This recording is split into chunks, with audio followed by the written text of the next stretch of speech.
যেটা বলছিলাম আপনি এইখানে আপনার অ্যাডভান্স কত, এইখানে ফেভার কত? 18,000 টাকা স্যার।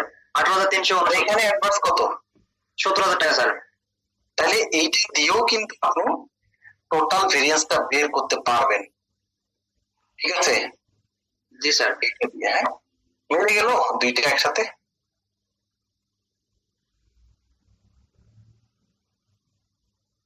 বুঝলেন? জি স্যার। জি সো ম্যাটেরিয়াল ভেরিয়েন্সে কিভাবে বের করতে হয়, কারো কোনো আর কখনো সমস্যা হবে? না স্যার, ইনশাল্লাহ পারা যাবে। আচ্ছা, এখন আমরা ম্যাটেরিয়াল প্রাইস ভেরিয়েন্সটার একটা সূত্র শিখব, সেটা হলো যে কিভাবে বের করতে হয়। এসপি মাইনাস এপি ইনটু কত একিউ।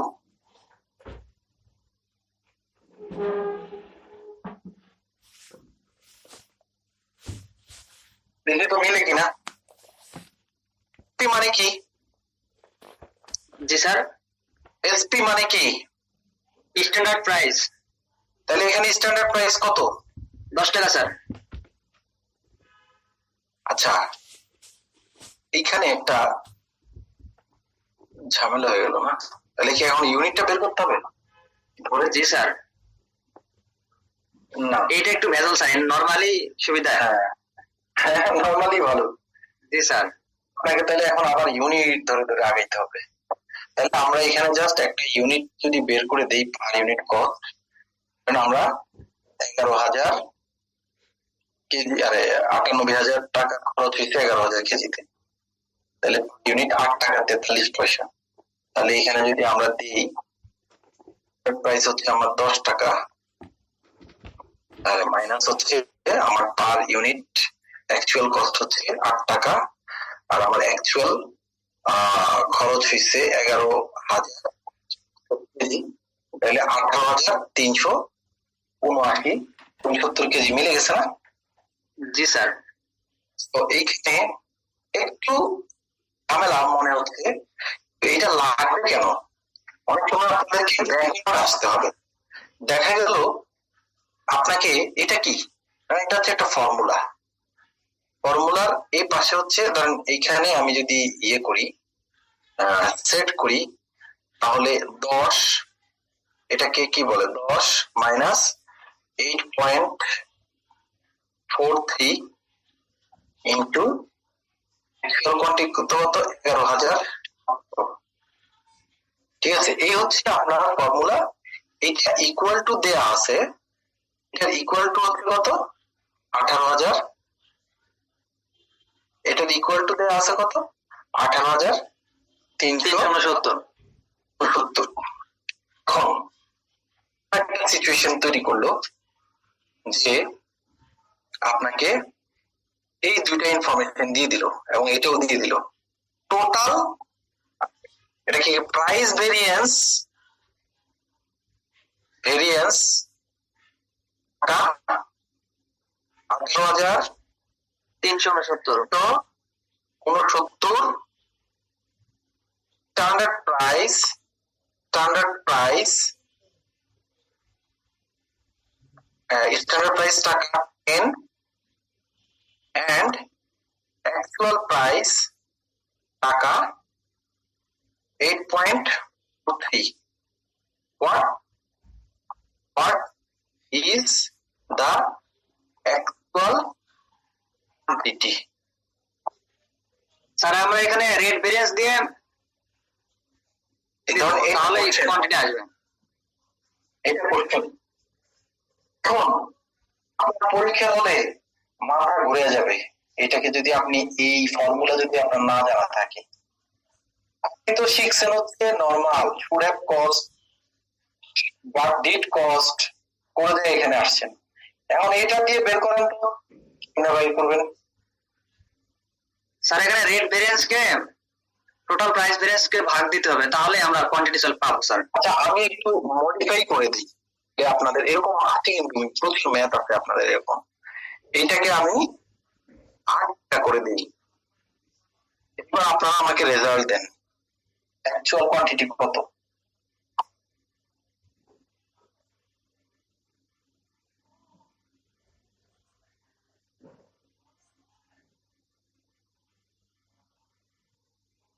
বলতে পারবেন?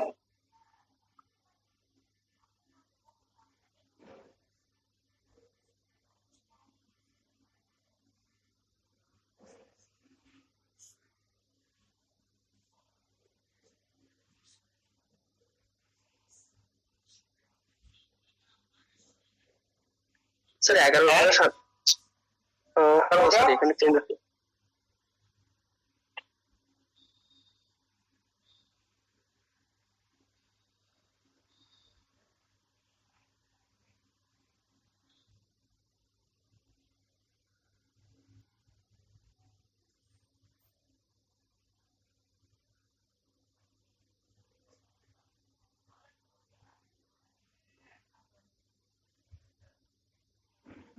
স্যার 9,184।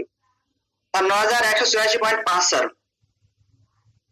9,184.5 এটা কি অ্যাকচুয়াল কোয়ান্টিটি?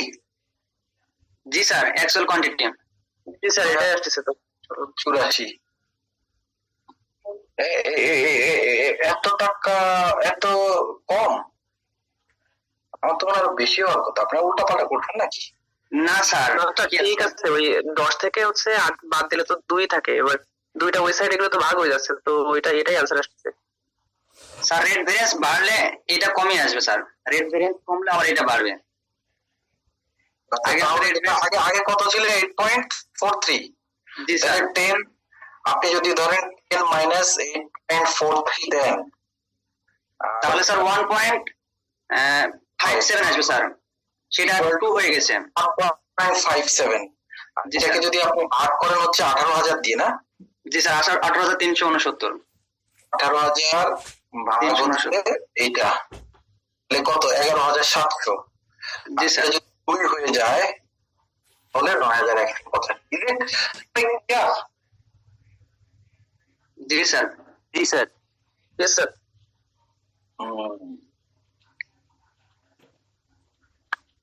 সো আপনাদের এজন্যই হচ্ছে এই ফর্মুলাটা একটু জেনে রাখবেন, আদারওয়াইজ এভাবে ব্যাক মারলে আপনারা পরীক্ষা হলে একবার ভেবাচাকা খেয়ে যাবেন। এবং প্র্যাকটিস করতে হবে প্রচুর পরিমাণে।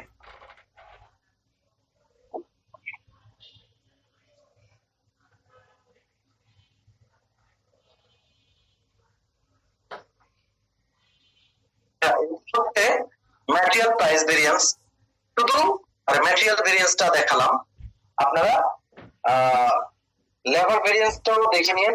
একই মতো একই ভাবেই চলবে লেবারটা। এখানে যেটা প্রাইস ওখানে সেটা রেট, এখানে যেটা ইউজেস ওখানে সেটা এফিসিয়েন্সি। বুঝছেন? এবং ফর্মুলাও সেম। কোয়ান্টিটির জায়গায় মনে হয় আওয়ার্স ইউজ হয়। জি স্যার, আবার একটু বললে ভালোই তো, বুঝতে পারিনি। ধরেন আমি ম্যাটেরিয়াল এর ক্ষেত্রে প্রাইস, কি বলে এটাকে, হ্যাঁ প্রাইস, ম্যাটেরিয়ালের ক্ষেত্রে প্রাইস, আর এটা হচ্ছে ইউজেস। আর এই যে ক্ষেত্রে লেবারের ক্ষেত্রে রেট, আর এটা হচ্ছে এফিসিয়েন্সি।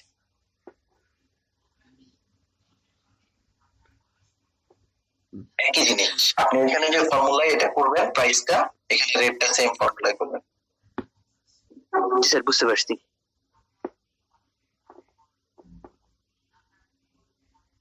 আচ্ছা, দেন আমরা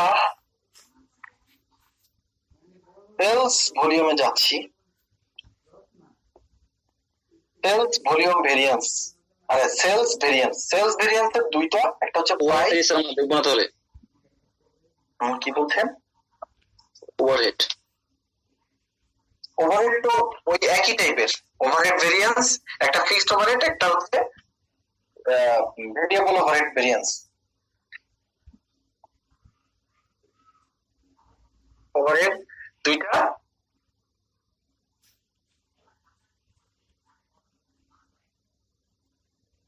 একটা হচ্ছে ভেরিয়েবল ওভারহেড এক্সপেন্ডিচার, আর একটা হচ্ছে fixed overhead expenditure. Sir actual আর হচ্ছে বাজেট এই দুটো বিয়োগ করলেই পেয়ে যাবো এগুলো আর কি, কিভাবে করবো? আপনাদের বইতে ইয়ে দেওয়া আছে, ভেরিয়েবল ওভারহেড ভেরিয়েন্সের একটা ওয়ার্ড এক্সাম্পল আছে। সেম এখানে ডিফারেন্স নাই। ভেরিয়েবল ওভারহেড এক্সপেন্ডিচার ভেরিয়েন্স, প্রথমে ভেরিয়েবল ওভারহেড এক্সপেন্ডিচার ভেরিয়েন্সের এক্সপেন্ডিচারের ভেরিয়েন্স আছে, আবার এফিসিয়েন্সি ভেরিয়েন্স আছে, যেটা আমরা প্রাইস এবং ইউজেস চিন্তা করছিলাম, সেটাতে এক্সপেন্ডিচার এবং এফিসিয়েন্সি। তো ভেরিয়েবল যেহেতু এখানে আওয়ারটা কনসিডারেশনে নেয়, টোটাল মেশিন আওয়ার।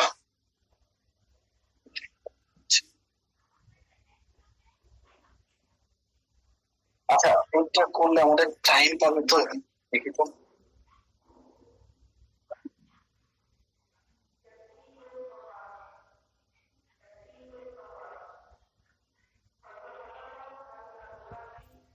আচ্ছা, আমরা এরপরে সেলস ভেরিয়েন্স, আপনার এগুলো সেম টাইপের, আপনারা এই অঙ্কগুলো দেখলেই করে ফেলতে পারবেন। ঠিক আছে, আপনার সময় হবে না। ঠিক আছে। করতেছেন? শোনা যাচ্ছে আমার? জি স্যার, এখন শোনা যাচ্ছে। জি স্যার, শোনা যাচ্ছে। আচ্ছা, তো আমরা আমাদের স্লাইডে চলে যাই।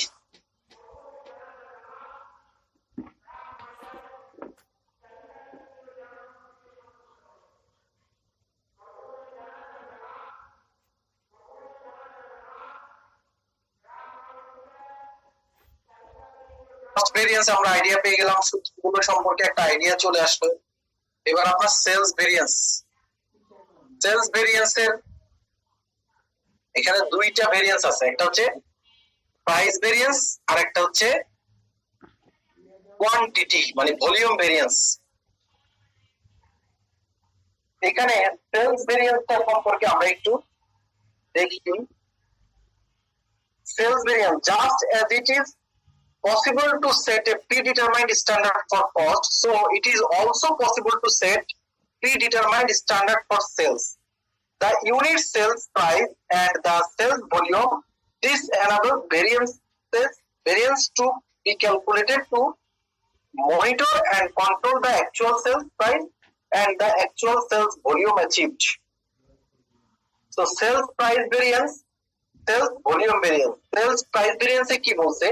A measure of the effect on expected profit of a different selling price to standard selling price. Acha. It is calculated as the difference between what the sales revenue should have been for the actual quantity sold and the actual sales revenue.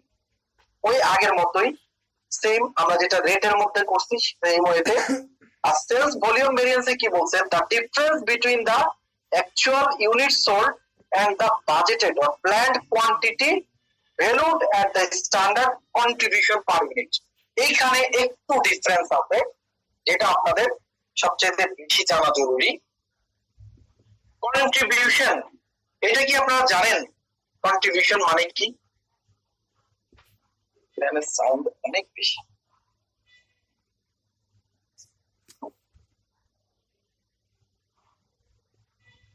Sir contribution হচ্ছে sales থেকে fixed cost বাদ দিলেই contribution চলে আসে। Sales থেকে fixed cost বাদ দিলে contribution আসে। জি স্যার। না না, সেলস থেকে ভেরিয়েবল কস্ট। উল্টা বলে ফেলছে প্রথম জন। ও হ্যাঁ স্যার, ভেরিয়েবল বাদ দিলেই কন্ট্রিবিউশন আসে। আচ্ছা, এখানে আমরা একটু তাহলে আবার যাই, কারণ এই জায়গাটাতে অনেক একটু ঝামেলা হয়ে যায়।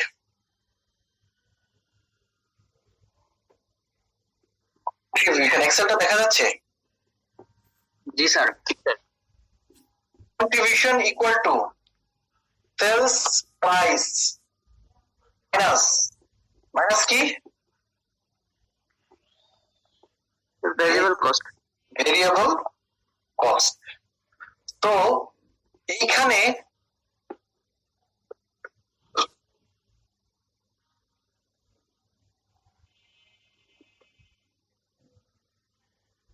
contribution equal to sales minus variable cost. এবার বলেন কন্ট্রিবিউশনের মধ্যে তাহলে কি কি? প্রফিট আর ফিক্সড কস্ট। আচ্ছা, প্রফিট আমরা বলতে পারি কন্ট্রিবিউশনের আন্ডারে প্রফিট প্লাস ফিক্সড কস্ট। তো এইটা হচ্ছে, এখন এটাতে হইতে পারে এরকম প্রফিট, অথবা যদি এটাকে বলেন যে তাহলে লসটা মাইনাস হতে পারে ফিক্সড কস্ট মাইনাস লস। একই কথা না? জি স্যার। যদি লস হয় কোম্পানির তাহলে ওইটা থেকে, তাহলে এখানে বলতে পারবেন ব্রেক ইভেন। স্যার আপনার কথা শোনা যায় না স্যার। আমার কথা শোনা যাচ্ছে না এখন আচ্ছা। আছে স্যার। আরেকবার বলেন স্যার। ব্রেক ইভেন কখন হয়? ব্রেক ইভেন তো এই যে কন্ট্রিবিউশনটা যদি প্রফিট প্লাস ফিক্সড কস্ট কে কভার করতে পারে, তারপরে যদি কিছু না থাকে, that is break even point. এটা শূন্য হয়ে যেতে হবে।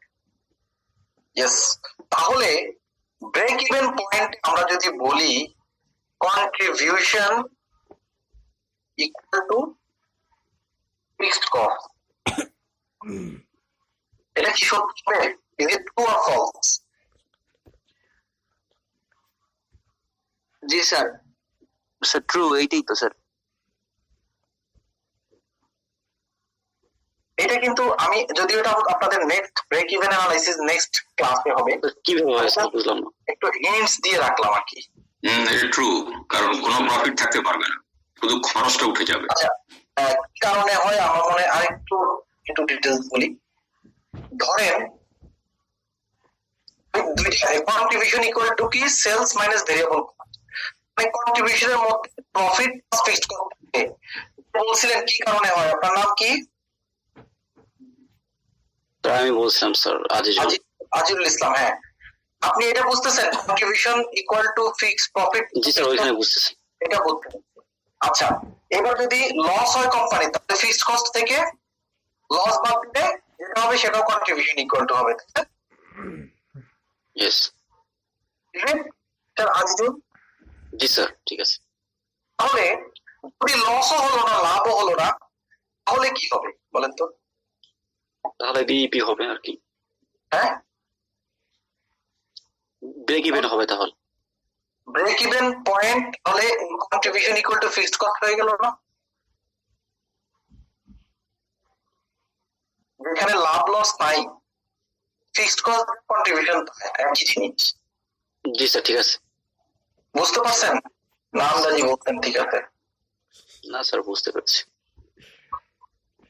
স্যার যেখানে আয়টা সমান হবে, লাভও হবে না লসও হবে না, ওইটাই তো যে ব্রেক ইভেন। তাহলে ব্রেক ইভেন পয়েন্টে contribution equal to fixed cost. G sir.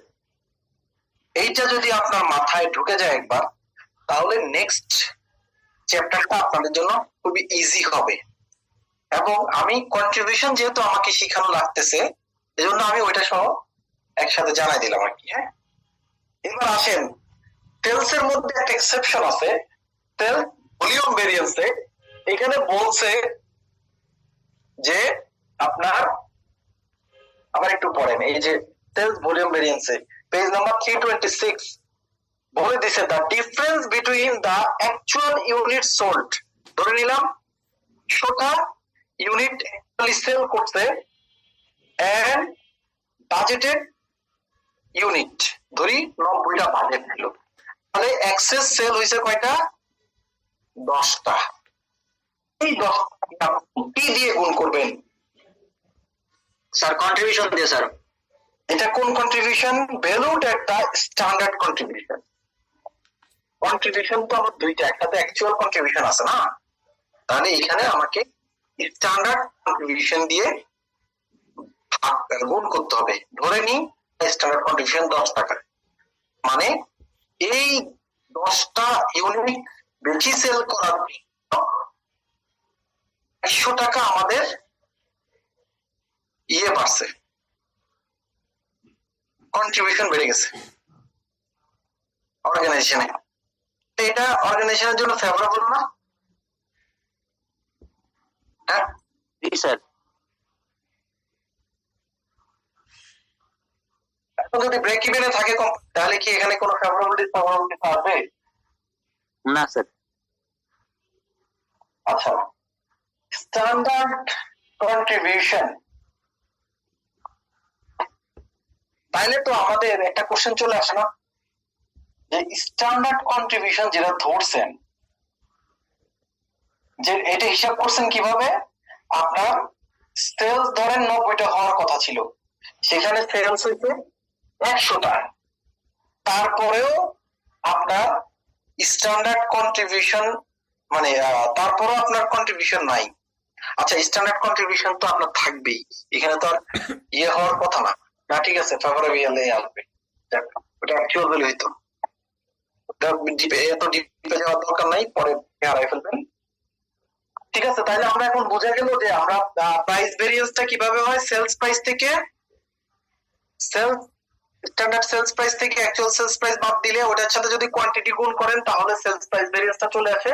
আর ভলিউমটা হলো অ্যাকচুয়াল ভলিউম থেকে স্ট্যান্ডার্ড ভলিউম বাদ দেওয়ার পরে যে ডিফারেন্সটা আসে সেটাকে যদি স্ট্যান্ডার্ড কন্ট্রিবিউশন দিয়ে গুণ করেন তখন আপনার ভলিউম ভেরিয়েন্সটা চলে আসবে। সেলস এর ক্ষেত্রে এটাই এক্সেপশন।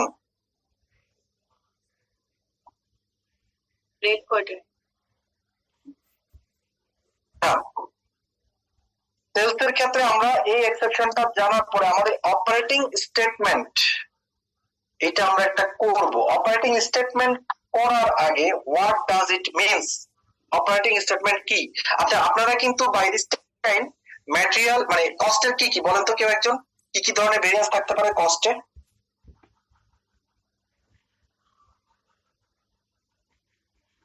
শোনা যাচ্ছে না আমাকে? জি স্যার, শোনা যাচ্ছে স্যার। বলেন, যাই বলেন, স্যার কি ধরনের কস্ট ভেরিয়েন্স থাকে? স্যার ম্যাটেরিয়াল ভেরিয়েন্স থাকে, প্রাইস ভেরিয়েন্স থাকে, টোটাল ম্যাটেরিয়াল ভেরিয়েন্স থাকে। প্রধান কস্ট ভেরিয়েন্স গুলো বলেন কি কি থেকে হয়? Labour, material, overhead. Labour, material, overhead, এই তিনটা। আবার যদি আমি সাব হেডে যাই তাহলে কি কি? ম্যাটেরিয়ালের ক্ষেত্রে ইউজেস আর প্রাইস স্যার। একটু ক্রনোলজিটা মেনটেন করেন, আগে ইউজেস না আগে প্রাইস। দেন হচ্ছে লেবারের ক্ষেত্রে rate variance, efficiency variance sir. Efficiency variance. Then ইয়ের ক্ষেত্রে ওভারহেড স্যার ভেরিয়েবল ভেরিয়েন্স আর ফিক্সড ভেরিয়েন্স। ভেরিয়েবল ওভারহেডের ক্ষেত্রে আমার দুইটা আছে, ভেরিয়েবল ওভারহেড এক্সপেন্ডিচার ভেরিয়েন্স আর ভেরিয়েবল ওভারহেড এফিসিয়েন্সি ভেরিয়েন্স। ওই ইয়ের মতো, লেবারের মতো। সেলস এর ক্ষেত্রে কয়টা? দুইটা বলছেন। প্রাইস ভেরিয়েন্স আর ভলিউম ভেরিয়েন্স স্যার। আচ্ছা, আর টোটাল ভেরিয়েন্স তো আছেই। জি স্যার। তাহলে সেলস এর প্রাইস ভেরিয়েন্সটা কিভাবে বের করব? বাজেটেড প্রাইস থেকে অ্যাকচুয়াল প্রাইস বিয়োগ দিব স্যার। বাজেটেড প্রাইস থেকে অ্যাকচুয়াল প্রাইস বিয়োগ দিয়ে কি দিয়ে গুণ করব? স্ট্যান্ডার্ড সেল দিয়ে। স্ট্যান্ডার্ড কন্ট্রিবিউশন দিয়ে গুণ করলে স্যার সেলস ভলিউম পাবো। অ্যাকচুয়াল কোয়ান্টিটি দিয়ে, এটাই বোঝার ব্যাপার ছিল। হ্যাঁ, অ্যাকচুয়াল প্রাইস থেকে স্ট্যান্ডার্ড প্রাইস বাদ দেওয়ার পরে অ্যাকচুয়াল কোয়ান্টিটি দিয়ে গুণ করলেই প্রাইস ভেরিয়েন্সটা বের হবে সেলস এর ক্ষেত্রে। আর এখানে অ্যাকচুয়াল হবে। হ্যাঁ অ্যাকচুয়াল। আপনাদের বইতে দেখেন 327 পেজ নাম্বার এটাতে আছে। আর বাজেটেড আর সেলস ভলিউমের ক্ষেত্রে কি বলছিলাম? সিএম বলছিলেন আর কি ওইটা সেলস ভলিউমের ক্ষেত্রে কি বলছিলাম? স্ট্যান্ডার্ড কন্ট্রিবিউশন বলছিলেন স্যার। হ্যাঁ, কিভাবে বলেন না, সূত্রটা বলেন। Sales volume variance in unit কে স্ট্যান্ডার্ড কন্ট্রিবিউশন দিয়ে গুণ করলেই আমরা সেলস ভলিউম ভেরিয়েন্স পাবো স্যার। এটা বলছিলাম। জি স্যার। অ্যাকচুয়াল কোয়ান্টিটি থেকে বাজেটেড কোয়ান্টিটি বাদ দেওয়ার পরে স্ট্যান্ডার্ড কন্ট্রিবিউশন দিয়ে যদি গুণ করি তাহলে সে যেটা পাই সেটা হচ্ছে sales volume variance. Actual quantity থেকে বাজেটেড কোয়ান্টিটি, অ্যাকচুয়াল কোয়ান্টিটি থেকে বাজেটেড কোয়ান্টিটি, এটা বাদ দেওয়ার পরে যেটা থাকবে সেটাকে স্ট্যান্ডার্ড কন্ট্রিবিউশন দিয়ে গুণ করব। মনে থাকবে? বলেন। স্যার জি sir. Okay, so that's all about the variance analysis, and আমরা জেনে গেলাম by this time how to calculate variances. So এইগুলো দিয়ে একটা টোটাল সিনারিও আমরা দেখব, বাট আফটার ব্রেক, নাকি? ঠিক আছে জি স্যার। 9:15 আবার আমরা যোগ দিব। হ্যাঁ, ঠিক আছে স্যার। 9:15। ওকে, কিউ।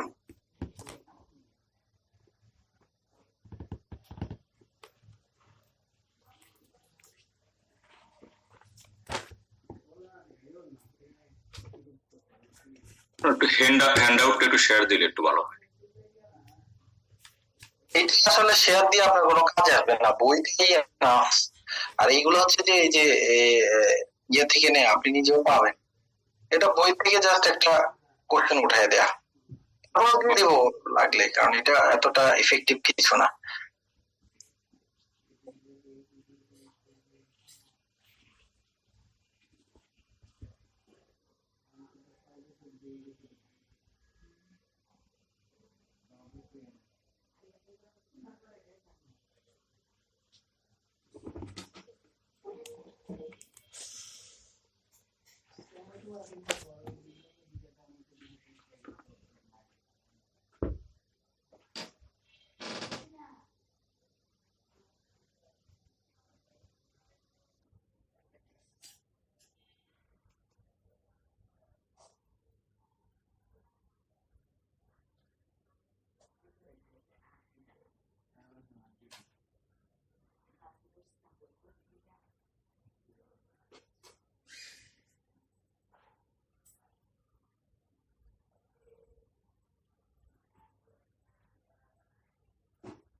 তোমরা যদি না হয় তাহলে আমি করি, তাহলে আমি বলতে পারি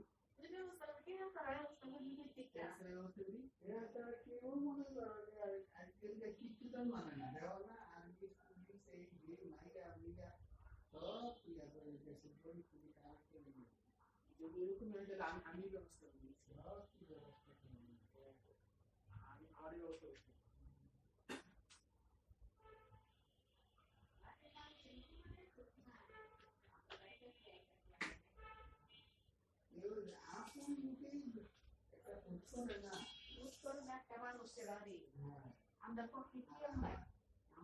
আমরা ঘরে তো মশলা বাড়ি আলাদা ঘর, তো আমার আলাদা ঘর হলে কি আমার বাইরে কি গেলে কথা কয় না।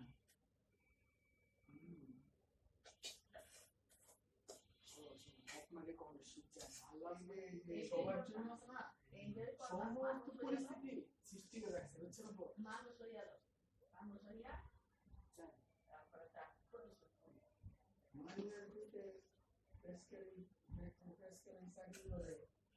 গেলে আমি মানুষটা করলে আইনপত্র এই জায়গা কেন দিকে দেয় না কেন ঘুষ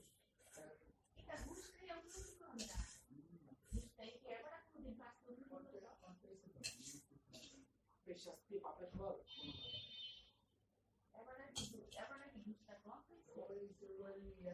নাম্বার কয়েকটা আমরা ইয়ে রাখছি রাখছে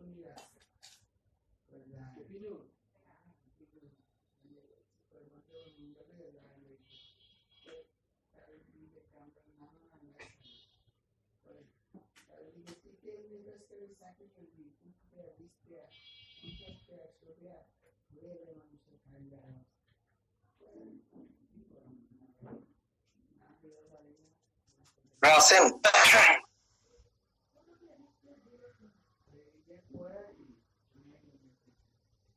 জি স্যার, জি স্যার আমরা। আমার কথা ক্লিয়ার শোনা যাচ্ছে নাকি? জি স্যার শোনা যাচ্ছে এখন।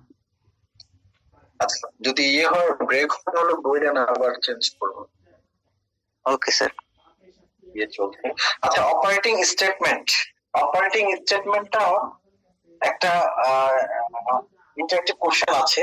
এটা লাস্ট নিউ আর ওল্ড বইতে যেমন ছিল, নিউ বইতেও সেম ওয়েতে করে দিতে। সো অপারেটিং স্টেটমেন্টটা কি এই ব্যাপারে আমরা একটু পড়ি, ডেফিনিশন কি দেয়া আছে আপনাদের বইতে 327 page number. A regular report for management of actual costs and revenue usually showing variance from budget। তার মানে একটা রেগুলার রিপোর্ট যেটা হয়তো কোন একটা ফ্রিকোয়েন্সিতে ম্যানেজমেন্টকে দেয়া হয়, সেটার মধ্যে অ্যাকচুয়াল কস্ট এবং রেভিনিউটা থাকে। এটা আসে কোত্থেকে? Derived from the budget. এই যে এটার ফরম্যাট, বাজেটেড কন্ট্রিবিউশন থেকে শুরু করে অ্যাকচুয়াল প্রফিটে নিয়ে সেটা ফেলছে।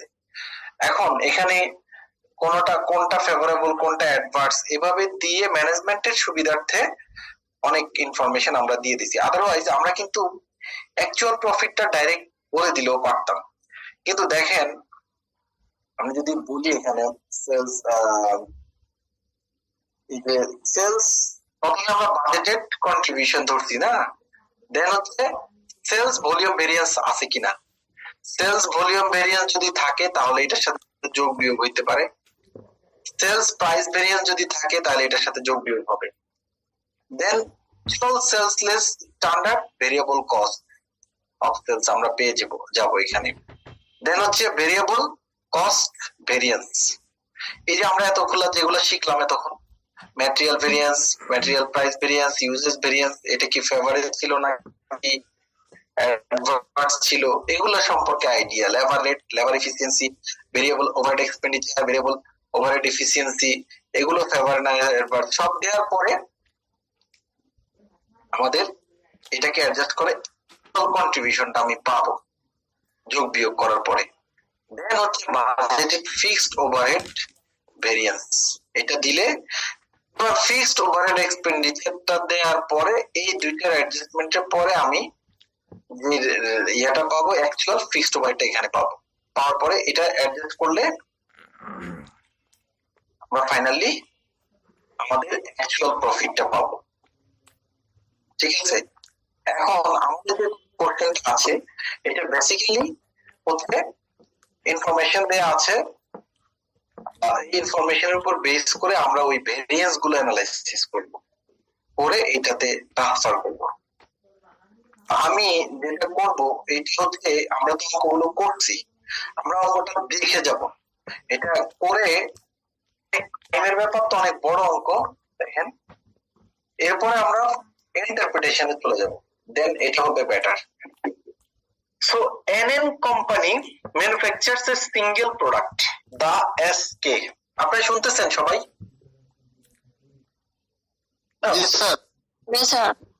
জি স্যার শুনতেছি। ওকে,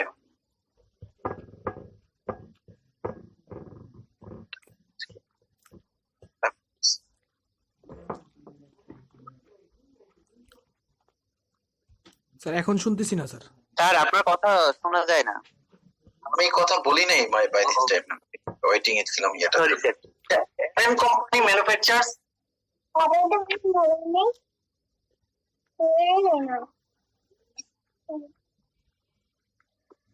manufactures a single product SK.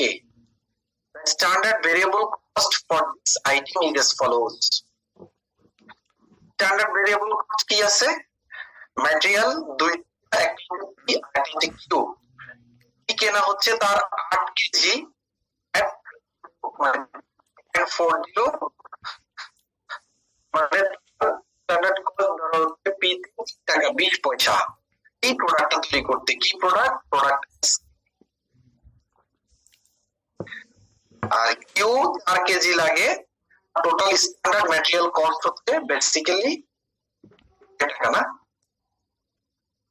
Internet is আপনারা কি শুনতেছেন না? না স্যার কথা বুঝতে পারি না, কেটে কেটে যায়, ভেঙে ভেঙে কথা আসে। একটু অপেক্ষা করুন 1 মিনিট, আমি আমার মোবাইলটা নিয়ে আসি। জি স্যার।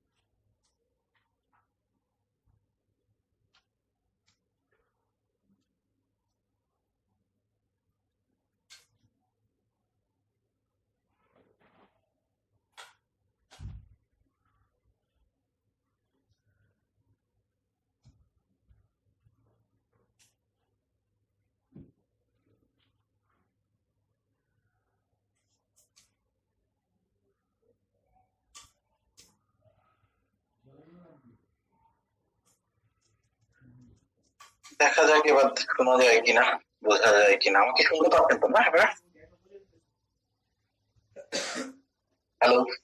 ওকে, জি স্যার এখন খুব সুন্দরভাবে শোনা যায়। আচ্ছা, সো ফার্স্ট হলো যে আমরা একটা স্ট্যান্ডার্ড পেয়ে গেলাম। ম্যাটেরিয়াল প্রাইসের দুইটা দিয়ে এসকেপ তৈরি হয়, একটা পি একটা কিউ লাগে 8 কেজি, 4 কেজি পি এর দাম 40 পয়সা, কিউ 70 পয়সা, এই করে 20 পয়সা, 2 টাকা 80 পয়সা লাগে এসকে তৈরি করতে। আর সেটা টোটাল খরচ হয়ে যায় 6 টাকা। এটা হচ্ছে স্ট্যান্ডার্ড। লেবার লাগে কি 3 ঘন্টা করে লেবার লাগে, 50 পয়সা করে রেট, জায়গায় টোটাল আমাদের 22 টাকা 50 পয়সা স্ট্যান্ডার্ড লেবার।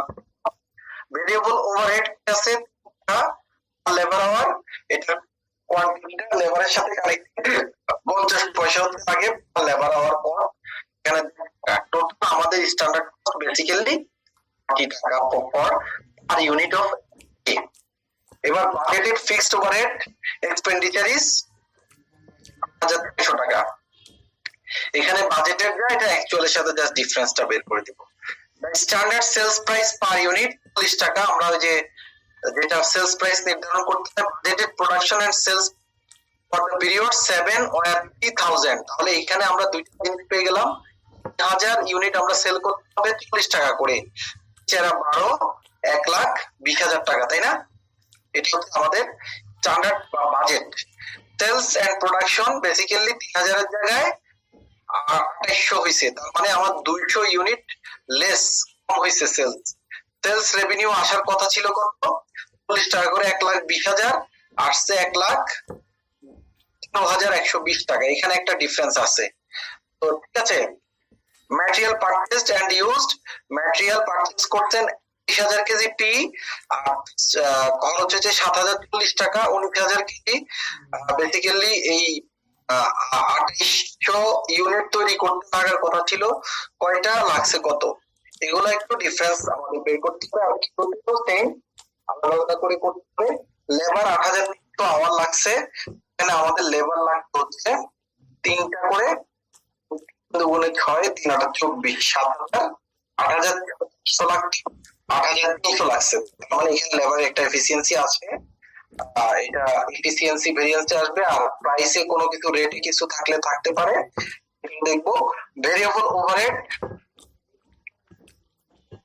ভেরিয়েবল ওভারহেড 4,760 টাকা অ্যাকচুয়াল হইছে, আর আমাদের স্ট্যান্ডার্ড ধরা আছে কত? ভেরিয়েবল ওভারহেড 3 টাকা করে, 1.5 টাকা করে, 50 পয়সা করে। ওইটা এর আগেটা উল্টা বলে ফেলছিলাম, এটা হবে এইটা। আচ্ছা, ফিক্সড ওভারহেড 8,250 টাকা খরচ হয়েছে, বাট এখানে আমাদের ফিক্সড ওভারহেড আছে 8,600। এই ইনফরমেশন, এটার উপর বেস করে আমরা অপারেটিং স্টেটমেন্ট তৈরি করব। This is operating statement. First কি? Sales volume variance. Sales volume variance কেউ বের করতে পারবেন? হ্যাঁ, 200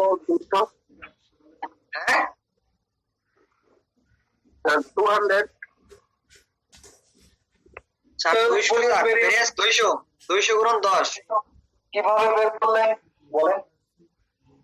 স্যার 3,000 থেকে 800 বাদ দিয়েছে স্যার। অ্যাকচুয়াল হচ্ছে 800 আর বাজেট হচ্ছে 3,000, আর রেট হচ্ছে 10 টাকা। কিসের রেট এটা? Sales price sir.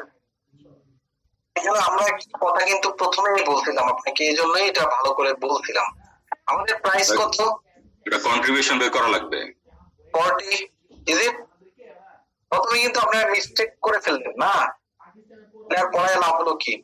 40 হচ্ছে সেলস প্রাইস, আর ম্যাটেরিয়াল টোটাল কস্ট কত? ইয়ে কস্ট, ভেরিয়েবল কস্ট স্যার 30 টাকা স্যার। 30। তাহলে আমাদের কন্ট্রিবিউশন কত? 10 টাকা স্যার। স্ট্যান্ডার্ড কন্ট্রিবিউশন 10 টাকা। এবার আমাকে কি করতে হবে? Actual quantity minus budgeted quantity into 10 টাকা, নাকি? জি স্যার। এটাই তো হওয়ার কথা। জি স্যার। কোয়ান্টিটি কত? Actual sir 800। Actual quantity 3,000 sir. Quantity 800, জি স্যার। আর বাজেটেড কোয়ান্টিটি 3,000 স্যার।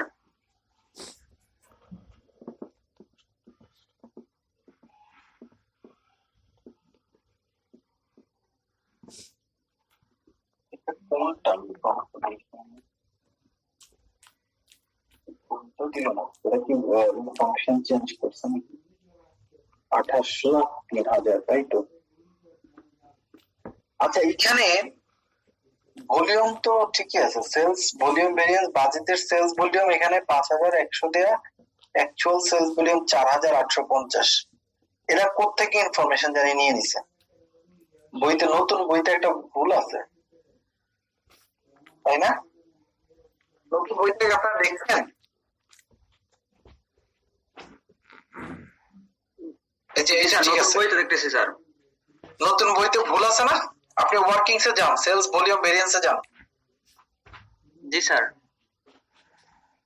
এখানে প্রাইসের প্রথমে আপনাদের এখানে এই বলাই আছে কিন্তু 2,000 3,000 বাজেটেড, আর অ্যাকচুয়াল হচ্ছে 2,800, তাই না? জি স্যার। কিন্তু দেখেন নতুন বইতে ওয়ার্কিং এ যদি দেখেন 2 নাম্বার সেলস ভলিউম ভেরিয়েন্সে বাজেটের সেলস দিছে কত 5100। না এটা ওয়ার্ড এক্সাম্পল। আচ্ছা আচ্ছা আচ্ছা, না এটা ভুল হয়েছে। না আমি হচ্ছে ওয়ার্ড এক্সাম্পল লিখছি, সরি। এটা হচ্ছে ইয়াতে পাওয়া যাবে, ঠিক আছে। আমি বলছি যে এটা দেয়া আছে ইন্টারেক্টিভ কোশ্চেন, তো লাস্টে দেয়া।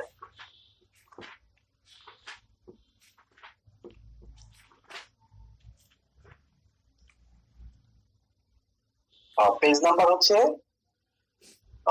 Sales volume 344 344 3000। এই যে তার মানে আমরা যেটা বলছি এটা কিন্তু বাই দিস টাইম আপনারা একটু ঝামেলায় ইয়ে করে ফেললেন। কি এখানে ফার্স্ট সেলস ভলিউম 3000 আমাদের বাজেটে, আর অ্যাকচুয়াল কত 2800, কম হয়েছে কত 200 ইউনিট, 10 টাকা করে। 2000 টাকা হচ্ছে আমাদের অ্যাডভান্স। অ্যাডভান্স মানে কি, আমি বাজেটেড কন্ট্রিবিউশন থেকে আমি যে খরচ আমার যে রেভিনিউ আসার কথা ছিল সেটা থেকে আরো কম আসবে, তাই না? কথা বলছেন না কেন? 2000 টাকা আমার কন্ট্রিবিউশন মানে সেলস ভলিউম ভেরিয়েন্সের জন্য 2000 টাকা কম হবে, এটা কমাবো, তাই তো? জি স্যার। জি স্যার, এইটাই বোঝানোর চেষ্টা। অ্যাডভান্স মানে আমি এখান থেকে এটা কমাই দিব। এবার আছেন সেলস প্রাইস ভেরিয়েন্স, যেহেতু সেলসের প্রাইসের দুইটা ইস্যু, আর না সেলস প্রাইস ভেরিয়েন্স একটাই। এখানে সেলস প্রাইস ভেরিয়েন্স কিভাবে বের করবো আমরা? 2800 ইউনিট শুড হ্যাভ বিন কত টাকা সেল হয়েছে? 40 স্যার। হ্যাঁ, বাট সেলস হয়েছে কত? মানে প্রাইসের ইস্যুতে যখন আসবো তখন 2800 ইউনিটের স্ট্যান্ডার্ড প্রাইসটা আমরা বের করব। 12,000 টাকা সেল হইতো, বাট সেল করছি আমরা 1,12,120 টাকা। এটা মনে রাখতে আপনাদেরকে প্রাইসটাকেই কনসিডার করতে হবে। মানে অ্যাকচুয়াল সেলসটাকে এই স্ট্যান্ডার্ড প্রাইস দিয়ে কত হইতো আর অ্যাকচুয়াল প্রাইস দিয়ে কি হয়েছে, দ্যাট ইজ দ্য ডিফারেন্স। তো এইটা বেশি হয়েছে মানে আমার ইনকাম বেশি হয়েছে, আমি সেল বেশি করাতে আমার ইনকাম বেশি হয়েছে। সেল প্রাইস বেড়ে যাওয়াতে মানে 40 টাকার চেয়ে বেশি আমি সেল করছি, মানে আমার ফেভারে আসছে 1120 টাকা ফেভারে আসছে। মানে এটা এখানে কি হবে, যোগ হবে 1120 টাকা। এখানে এই 30,000 থেকে 2000 বাদ দিলে 28,000, আর 1120 টাকা যোগ করলে 29,120 টাকা হয়েছে। জি স্যার। 29,120 টাকা। দেখেন, বুঝছেন কথা কি শোনা যাচ্ছে? জি স্যার, শোনা যাচ্ছে স্যার। জি স্যার, এটা বোঝা গেল সবার?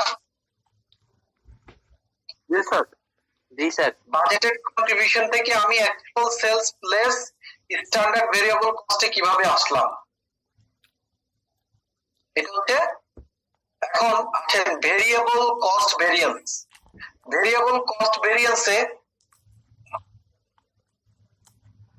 কি বের করতে হবে? Material price variance, material price variance, material usages variance. তো এখানে দুইটা ম্যাটেরিয়াল, একটা হচ্ছে পি আর একটা হচ্ছে কিউ, দুইটা ম্যাটেরিয়ালের প্রাইস ফেভারে আসতে পারে, আরেকটা অ্যাডভার্স হইতে পারে, অথবা দুইটাই ফেভারে আসতে পারে, দুইটা অ্যাডভার্স হইতে পারে, তাই না? তো ওই দুইটাকে বিয়োগ করে আমরা এই ম্যাটেরিয়াল প্রাইস ভেরিয়েন্সের সামনে নিয়ে আসবো। দিস টাইম জানি ম্যাটেরিয়াল প্রাইস ভেরিয়েন্স কিভাবে বের করতে হয়। কেউ কি একটু বলবেন কিভাবে বের করতে হয়?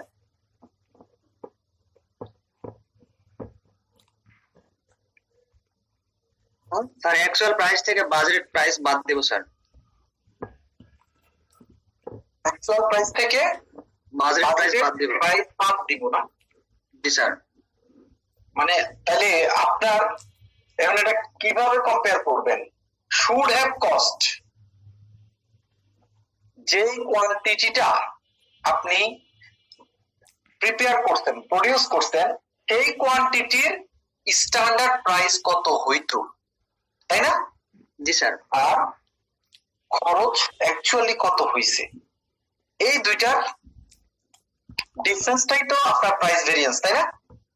তাহলে স্যার। বুঝি, এখানে দেখেন material price variance food have cost মানে 19,000 কেজি আপনার লাগছে, এইটার খরচ হইতো 40 পয়সা করে স্ট্যান্ডার্ড দিয়ে কত টাকা? 7,600 টাকা। আর খরচ পিছে কত? 1,410 টাকা। এখানে কম খরচ হওয়াতে এটা ফেভারে চলে আসছে। এটা হচ্ছে ম্যাটেরিয়াল পি এর জন্য। ম্যাটেরিয়াল কিউতে কি শুড হ্যাভ কস্ট 9,800 টাকা, খরচ হয়ে গেছে 10,220 টাকা। এখানে দেখা গেল যে কোম্পানি লসে চলে গেছে, অ্যাডভান্স। তাহলে এই দুইটা মিলে এটা কি যোগ বিয়োগ করলে এটা অ্যাডভান্স, মানে খরচটা 230 টাকা অর্গানাইজেশনে হয়ে গেল। তাহলে আমরা 230 টাকা ওখানে এবারের মধ্যে বসায় দিব, তাই না? অ্যাডভান্সের মধ্যে বসায় দিব, খরচ যেহেতু বেশি হয়েছে 230 টাকা। ক্লিয়ার? জি স্যার, জি স্যার। ওকে, দেন হচ্ছে আমাদের লাগবে কি ইউজেস ভেরিয়েন্স। ইউজেস ভেরিয়েন্স এখন ফেভারেবল হবে না, এটা বলেন কিভাবে হয়? ইউজেস ভেরিয়েন্সটা কিভাবে হয়? Actual volume minus actual volume, তারপর standard volume minus budgeted volume, ঠিক আছে? ওইটার যে ডিফারেন্স সেটাকে কিসের সাথে গুণ করব? স্ট্যান্ডার্ড স্ট্যান্ডার্ড প্রাইস দিয়ে গুণ করব। এটা মাথায় নিতে হবে। তাহলে আমরা দেখি আমরা ঠিক আছে কিনা। আমাদের 2800 ইউনিট খরচ হয়েছে, 2800 ইউনিটে 8 কেজি করে লাগছে, ঠিক আছে? আমাদের লাগার কথা ছিল কত? 22,800 কেজি, লাগছে 19,000 কেজি। আর কম লাগছে 3,400 কেজি। এটার সাথে স্ট্যান্ডার্ড যেটা আমার কথা ছিল এটা দিয়ে গুণ করলে 360 আমার ফেভারে আসে। যেহেতু 19,000 কেজি লাগছে 22,000 এর জায়গায়, তাহলে আমার 3,400 কেজি কম লাগছে না? জি জি স্যার, তার মানে আপনার খরচ কম হয়েছে, জি স্যার। ভলিউম কম হওয়ার কারণে, তাহলে সেটা আপনার ফেভারে আসছে। সো এটার প্রাইস ম্যাটেরিয়াল পি এর জন্য তোর জন্য সেম ভাবে আমরা বের করছি। এটা হয়েছে অ্যাডভান্স, বেশি খরচ হয়ে গেছে, বেশি হওয়াতে অ্যাডভান্স চলে আসছে। তাহলে এই দুইটার একটা ফেভারেবল একটা অ্যাডভান্স, দুইটা মিলে বেসিক্যালি আমাদের 600 টাকা অ্যাডভান্স আছে, ঠিক আছে? এই 600 টাকা নিয়ে আমরা অ্যাডভান্সের কলামে বসাই দিব, তাই না? জি স্যার। আসেন লেবার রেট সেম ওয়েতে লেবার ক্যালকুলেশন করতে লেবার রেট ভেরিয়েন্স 8,300 আওয়ারের খরচ হইতো কত? টোটাল যে আওয়ার লাগছে এটার খরচ হইতো কত? 7.5 টাকা করে, 63,000 টাকা খরচ হইছে কত? 63,000। এখানে একটা অ্যাডভান্স মানে খরচ বেশি হইছে। এটা লেবার রেট আর লেবার এফিসিয়েন্সি কি? আর 2800 ইউনিট টাকা করে খরচ হইতো কত? যেটা স্ট্যান্ডার্ড রেট দিয়ে, অ্যাকচুয়াল ইউনিট স্ট্যান্ডার্ড রেট দিয়ে কত খরচ হইতো, মানে কত খরচ হইছে? 1,300। তাহলে 100 ইউনিট কম খরচ হইছে, আওয়ার 100 আওয়ার কম খরচ হইছে, এটা ফেভারে আছে। এটা যদি স্ট্যান্ডার্ড রেট দিয়ে গুণ করুন 750 টাকা আমার ফেভারে থাকতেছে। তাহলে এই দুইটা, একটা 2,490 টাকা অ্যাডভান্স, একটা 750 টাকা ফেভার। এই দুইটা নিয়ে আমরা জাস্ট এখানে বসাই দিব, লেবার রেট একটা অ্যাডভান্স একটা ফেভার, তাই না? জি স্যার। ভেরিয়েবল ওভারহেড এক্সপেন্ডিচারও সেম রেট ভেরিয়েন্সের মতো আর এফিসিয়েন্সি ভেরিয়েন্স এই দুইটার মতো, লেবারের মতোই, লেবার রেট যেভাবে করা হয়েছে এই ওভারহেড এক্সপেন্ডিচার সেভাবে করা হয়েছে, এফিসিয়েন্সি লেবার এফিসিয়েন্সির মতোই করা। এই দুইটাতে একটাতে ফেভারেবল 80 টাকা আর একটাতে 50 টাকা হচ্ছে ফেভারেবল, দুইটা যোগ করে 100 টাকা মেবি, আর 130 টাকা মেবি, হ্যাঁ আসবে। ফিক্সড ওভারহেডে বলা আছে যেটা লাগার কথা ছিল 8,300 টাকা, লাগছে 8,250 টাকা, এখানে একটা ফেভার আসছে। তো এই হচ্ছে আমাদের ইনফরমেশন, এটা আমরা এখানে এই ইনফরমেশন গুলো আমরা ধরে নিলাম, এখানে বসাই দিলাম। সব বসানোর পরে আমার এখানে যে কন্ট্রিবিউশনটা আসলো এইটার সাথে আমি ফেভারেবল গুলা যোগ করব, ফেভারেবল গুলা, অ্যাডভার্স গুলা বাদ দিব, দেওয়ার পরে এই দুইটা বেসিক্যালি এইগুলার অ্যাডজাস্টমেন্ট করে এখানে নিয়ে আসছি। তাহলে অ্যাডভান্স বেশি 2037 টাকা, অ্যাডভান্স মানে খরচ, আর ওখানে যে কন্ট্রিবিউশন ছিল এটা থেকে এই খরচটা বাদ দিলে আমার এখন চলে আসে অ্যাকচুয়াল কন্ট্রিবিউশন চলে আসে। ঠিক আছে, শুনতেছেন? জি স্যার, ঠিক শুনতেছি। বুঝতেছেন কিছু? জি স্যার। কন্ট্রিবিউশনের সাথে যদি আপনি বাজেট ফিক্সড ওভারহেড আমাদের কত ছিল 8600, আমরা যে ভেরিয়েন্সটা পাইছি 350 টাকা, এই দুইটাকে অ্যাডজাস্ট করে এখানে যদি বসান অ্যাকচুয়াল ফিক্সড ওভারহেড আসবে। এই দুইটার সাথে ম্যাচিং করলে আপনার অ্যাকচুয়াল প্রফিট চলে আসবে। অ্যাকচুয়াল ওভারহেড থেকে যদি আপনি কন্ট্রিবিউশন থেকে যদি আপনি ফিক্সড ওভারহেড বাদ দেন তাহলে অ্যাকচুয়াল প্রফিট চলে আসে। ক্লিয়ার? কন্ট্রিবিউশন থেকে ফিক্সড কস্ট বাদ দিলে প্রফিট পান না? জি স্যার। এটাই ওটা। I think clear? G sir. জি স্যার। অপারেটিং স্টেটমেন্ট আমরা ম্যানেজমেন্টের কাছে এত ঘুরে দেওয়ার কারণ কি? আমি তো বইলেও দিতে পারতাম যে ভাই আমার সেলস হয়েছে এত টাকা, ফিক্সড কস্ট হয়েছে এত টাকা, আর কন্ট্রিবিউশন হয়েছে এত টাকা, ফিক্সড কস্ট হয়েছে এত টাকা, প্রফিট পাইছি এত টাকা, 4টা লাইনে আমি ম্যানেজমেন্টকে জানাই দিতে পারতাম। তাহলে এত ঘুরাইলাম কেন বলেন? ম্যানেজমেন্ট কন্ট্রোলের জন্য স্যার, কোথায় কি হচ্ছে এটা। ভেরিয়েন্সটা কেন হলো? এই ভেরিয়েন্স অ্যাডভার্স হয়েছে কেন? ধরেন ম্যাটেরিয়াল প্রাইস 230 টাকা অ্যাডভার্স, কারণ কি? এখন ম্যানেজমেন্ট এটা নিয়ে কথা বলবে আসলে কি কারণে হইতে পারে। লেবার রেট দেখেন 2490 টাকা অ্যাডভার্স, কেন হলো? এটা কি লেবারের এফিসিয়েন্সি সমস্যা? এখন কি লেবাররা কি একটু ওয়েস্ট করতেছে বেশি, মানে টাইম নষ্ট করতেছে বেশি, প্রোডাকশন কম হচ্ছে, নাকি ওখানে আসলে মজুরি বেড়ে গেছে, মানে লেবারের প্রাইস বেড়ে গেছে? কেন লেবার রেটে যে 2490 টাকা আমার বেশি লাগলো খরচ? ঠিক আছে, সো এজন্যই আমাদের অপারেটিং স্টেটমেন্ট করে হায়ার ম্যানেজমেন্টকে আমরা এটা সাবমিট করবো। এটা হচ্ছে ইন্টারপ্রিটেশন।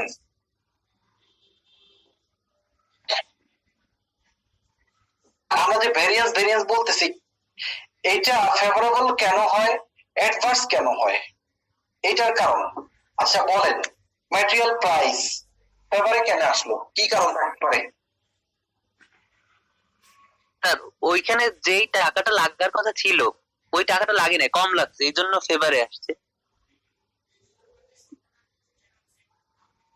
স্যার দেখা গেল স্যার যে ম্যাটেরিয়াল কিনতেছিলাম আমরা সাপ্লায়ার থেকে, ওইটা প্রাইসটা বাজার মূল্যটা কমে গেছে হুট করে, সেই কারণে স্যার আমাদের ম্যাটেরিয়ালের প্রাইসটা কম লাগতে পারে প্রোডাকশনে। গুড। আর কেউ?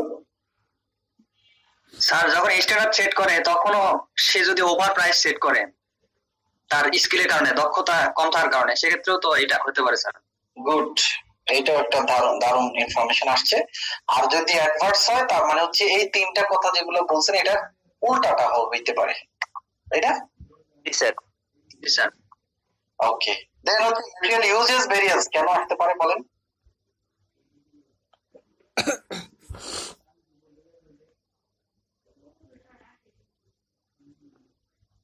ম্যাটেরিয়াল ইউজেস ভেরিয়েন্স স্যার এবার ম্যানেজমেন্ট খুবই দক্ষ একজন ব্যক্তি আছে যে খুব ইফিসিয়েন্টলি ওই ম্যাটেরিয়াল গুলো ইউজ করতেছে, তার কারণে আমাদের এক্সট্রা স্ক্র্যাপ কোনো ম্যাটেরিয়াল বের হচ্ছে না, যার কারণে ম্যাটেরিয়ালটা গুড, এটা ফেভারে আসতে পারে এজন্য। আর কি আসতে পারে? এখন একটা গোলমাল পাকায় ফেলেন না আপনারা, প্রাইসের সাথে ইউজেস এর ভেরিয়েন্সটা বা ফেভারে আসারটা, এগুলো কিন্তু অনেক সময় এমসিকিউ তে আপনাকে মিসগাইড করার চেষ্টা করবে। যে দেখা গেল যে আপনাকে ইউজেস ভেরিয়েন্স ফেভারে আসার কারণ কি, 4টার মধ্যে 3টাই প্রাইস ভেরিয়েন্স ফেভারে আসার কারণ বলে দিল, আর একটা রাখলো ইউজেস ভেরিয়েন্স এর। আপনাকে কিন্তু বের করতে হবে যে আপনার এটা কোনটা আসলে ইউজেস ভেরিয়েন্স এর। তার মানে এখন যদি বলে যে হঠাৎ করে রেট কমে গেছে এজন্য ইউজেস ভেরিয়েন্স হয়েছে, এটা ট্রু না ফলস? বলেন। False sir. হঠাৎ করে দাম বেড়ে গেছে, এই জন্য অ্যাডভার্স হয়েছে, ইউজেস ভেরিয়েন্স অ্যাডভার্স হয়েছে। ফলস না ট্রু? False sir. সো এই জিনিসগুলো কিন্তু আপনারা খুব বিচক্ষণতার সহিত উত্তর দিবেন। মিসগাইড করার জন্য এমসিকিউ কিন্তু অনেক কঠিন পরীক্ষা হয়। আপনি রিটেন লিখে আসলেন, একটা কিছু লিখলেন, পারলেন না পারলেন, দেখা যাচ্ছে 0.5 হলেও দিয়ে দিচ্ছে, কিন্তু এখানে কিন্তু কোনো কাজ নাই, এমসিকিউ তে পাস করার সুযোগ নাই যদি আপনি ভুল করেন। 0 0 0 0 নাইলে নাম্বার। সো এখানে uses variance, higher quality than standard, more effective use made of material, errors in allocating material to jobs, এখানেও একটা ব্যাপার আছে। ডিফেক্টিভ ম্যাটেরিয়ালস অ্যাডভার্স হওয়ার জন্য এক্সেসিভ ওয়েস্টেজ, চুরি হওয়া, স্ট্রিক্টার কোয়ালিটি কোয়ালিটি কন্ট্রোল বেড়ে গেছে, errors in allocating material to jobs, এই যে এই ধরনের ইস্যুস গুলো আসবে। এরপর লেবার রেট ভেরিয়েন্সে আসেন। লেবার রেট ভেরিয়েন্স কেন হচ্ছে? Use of apprentices or other workers, a rate of pay lower than the standard. So এখানে দেখা যাচ্ছে কম রেটে আপনি বাইরের লোক নিয়ে নিয়োগ দিতে পারলেন, সো এখানে একটা আপনার সুযোগ চলে আসলো। এইগুলা হতে পারে।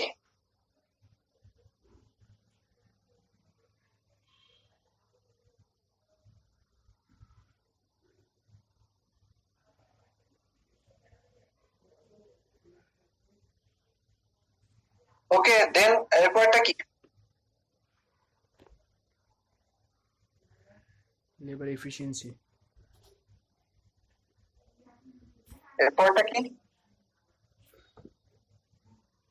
Labour efficiency. লেবার এফিসিয়েন্সি কেন হয়? ফেভারেবল কেন আসবে? স্যার লেবারের যে উৎপাদনশীলতা বৃদ্ধি পায় বা স্যার অধিক অল্প সময় অধিক কাজ করতে পারে, তখন লেবার এফিসিয়েন্সি হয়। আর এই তখন লেবার এফিসিয়েন্সি হয়, কিন্তু কেন হবে? লেবার আমাদের বাজেটের থেকে স্যার কষ্ট কম হবে জন্য স্যার। স্যার যে আমরা যে বাজেট করবো স্যার ওটা থেকে কম হবে তুলনামূলক হবে লেবার গভর্নমেন্ট। এরপর অ্যাডভার্স হয় কেন? স্যার যদি ওই লেবার অদক্ষ হয় তাহলে স্যার আমরা যে বাজেট ফিক্সড করবো স্যার ওইটার থেকে স্যার কস্ট বেশি হবে, এই জন্য স্যার অ্যাডভার্স হবে। আচ্ছা, দেন হচ্ছে ভেরিয়েবল ওভারহেড এক্সপেন্ডিচার, এটা ফেভারেবল হবে কেন?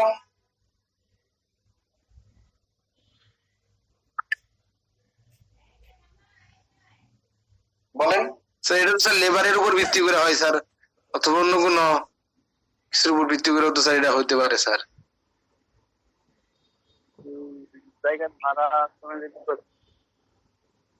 স্যার এটা একটু আপনি ব্যাখ্যা করে দেন স্যার, ভালো হয়। Variable overhead expenditure, change in types of overhead on their cost. ধরেন আগে আপনি যে অ্যাক্সেসরিজটা ইউজ করতেন, মানে ধরেন ওভারহেড কি, ধরেন আপনি যখন ম্যাটেরিয়াল কস্ট ধরবেন একটা টি শার্ট বানানোর জন্য, তাহলে এটা ম্যাটেরিয়াল কস্ট হবে বেসিক্যালি ক্লথ, নাকি? তাই না? জি স্যার। জি স্যার। বাট এটা যে ছোট ছোট সুতা লাগতেছে কিছু, এরপর দেখা যাচ্ছে যে বাটন লাগছে, এগুলো তো হচ্ছে যে এটা ওভারহেড বিভিন্ন টাইপের, না? জি স্যার। এখন যদি আপনি যেই ভেরিয়েবল ওভারহেডটা, মানে এটাও তো ভেরিয়েবল, তো 10টা করে বোতাম লাগতেছে একটার মধ্যে, 2 টাকা খরচ হচ্ছে বা 1 টাকা খরচ হচ্ছে, তো ওইটা আপনি দেখা গেল যে আগের কোম্পানি যেটা ইউজ করতেন সেই কোম্পানিটা বাটমের দাম একটু বেশি ছিল, এখন যেটা কিনতেছেন সেটা একটু কমে কিনতে পারতেছেন। সো এখানে একটা এফিসিয়েন্সির ব্যাপার চলে আসছে, তাই না? টাইপসটা চেঞ্জ করলেন একটু। সো এগুলো হচ্ছে ফিক্সড ওভারহেড, তো জানেনই যে আপনি ধরেন একটু ভাড়া কম চলে আসলে, আপনি বাজেট করছেন বছর 5 লাখ টাকা করে ফ্যাক্টরি ভাড়া দিবেন, কিন্তু হঠাৎ করে চিন্তা করলেন যে ভাই যে এলাকায় ফ্যাক্টরি নিয়েছি আর একটু কম এরিয়াতে গেলেও, কম দামের এরিয়াতে গেলেও আপনার কোনো প্রবলেম হবে না, কারণ ওখানে সেম ওয়েতেই আপনি প্রডিউস করতে পারবেন, কনভিনিয়েন্ট প্লেস, বাট ভাড়াটা কম হবে। সো এখানে একটা ফিক্সড ওভারহেড একটা কমে যাওয়ার চান্স আছে। তো এরকম হইতে পারে। Sales price same, sales volume same, এগুলো একটু নিজেদের মতো করে মাথা খাটায়েন, ইনশাল্লাহ আপনারা বুঝতে পারবেন। ওকে, জি স্যার। জি স্যার। আচ্ছা এবার আসেন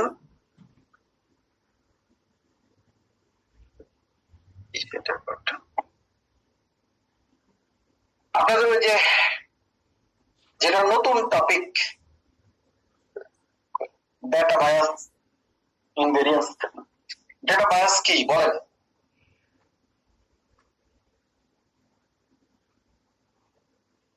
একটু বই বাইরে যাই, কারণ আপনার এখানে দেখলাম বইতে মাত্র একটা প্যারা দিতে একবারে নরমাল করে ডেটা বায়াসের ব্যাপারে। আমরা একটু দেখেন, একটু চ্যাট জিপিটি ঘাটি, ডেটা বায়াসিং ভেরিয়েন্স অ্যানালাইসিস, এখানে নরমাল একেবারে এই তিনটা পয়েন্ট দেখবেন। আমরা একটু জিজ্ঞেস করি কি আছে না আছে।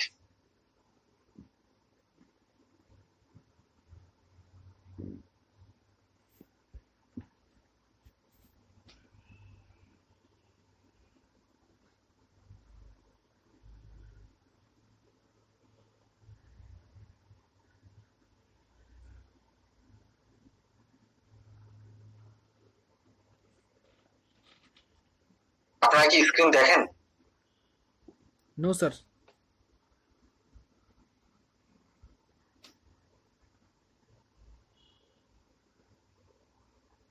দেখা যাচ্ছে এবার? জি স্যার। হ্যাঁ, জি sir. listen, data bias in variance analysis. The concept of data bias is variance analysis refer to systemic errors on distortion in data that lead to misleading conclusions about performance, efficiency, or outcomes. কি সুন্দর একটা কথা বলতে, বলেন তো কি বলতে?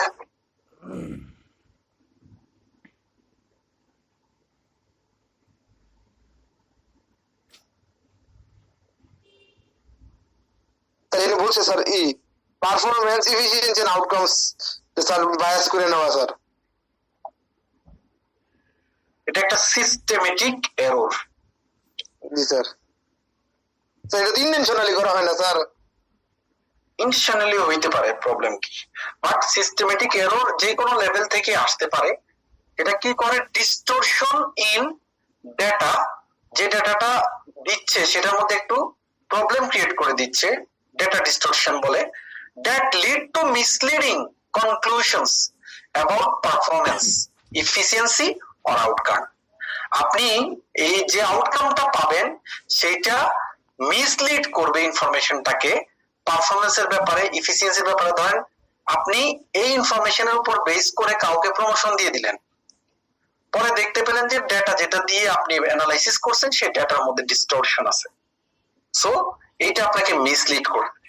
এটাই বলছে, এটাই হচ্ছে data bias in variance analysis. Clear সবার কাছে? জি স্যার। স্যার বলেন, কেউ কিছু বলছিলেন নাকি জি স্যার বলছেন? স্যার সম্মতি জানাইছে just. Okay. Variance analysis involves comparing actual outcomes against planned or budgeted figures to identify and analyze the causes of deviations. If the data used in this process is biased, মানে আমরা যেটা data bias বলছি, the result may not accurately reflect reality, undermining decision making. এই কথাটাই আমরা তখন বলছি, is it? Yes sir. Okay, then কি aspects of data bias in variance analysis. আমরা কি বেশি অ্যাডভান্স চলে যাব? আপনাদের বইতে কিন্তু দুই একটা পয়েন্ট দেয়া, টাইপস অফ ডেটা বায়াস, কি কি ধরনের টাইপস আছে এগুলো কিন্তু আমি আগেও দেখি নাই। আমি জাস্ট এটা চ্যাট জিপিটি হচ্ছে আপনাকে হেল্প করে দিলে অনেক কিছুই আসবে, অনেক কিছুই আবার সার্চ দিলে আরেক রকম আসবে। তো এটা যে একবার হার্ড এন্ড ফাস্ট রুল এরকম না, আপনারা জাস্ট একটু আইডিয়া নিয়ে রাখতে পারেন এটার মধ্যে থেকে। স্যাম্পলিং বায়াস, স্যাম্পলিং বায়াস কি? Using non representative data leading to incorrect conclusion about the overall variance. আচ্ছা, এটা একটা দারুণ জিনিস আসছে। আপনারা ধরেন এখানে সবাই ভাত রান্না করতে পারেন তো, না? জি স্যার। আচ্ছা, তো আপনি কি এখন ভাত রান্নার পরে ভাতটা হইলো কিনা সেটা কি প্রত্যেকটা ধরে ধরে টেস্ট করেন যে হইলো কিনা? না স্যার, একটা দিলেই হয়ে যায়। আচ্ছা, এখন তো আপনি এখানে স্যাম্পলটা নিচ্ছেন, যে স্যাম্পলটা নিচ্ছেন সেটা দেখেই ওই অন্য ভাতগুলোকে জাজ করতেছেন, তাই না? তো এখন জি, স্যার। স্যাম্পলিং বায়াসটা কি হইতে পারে?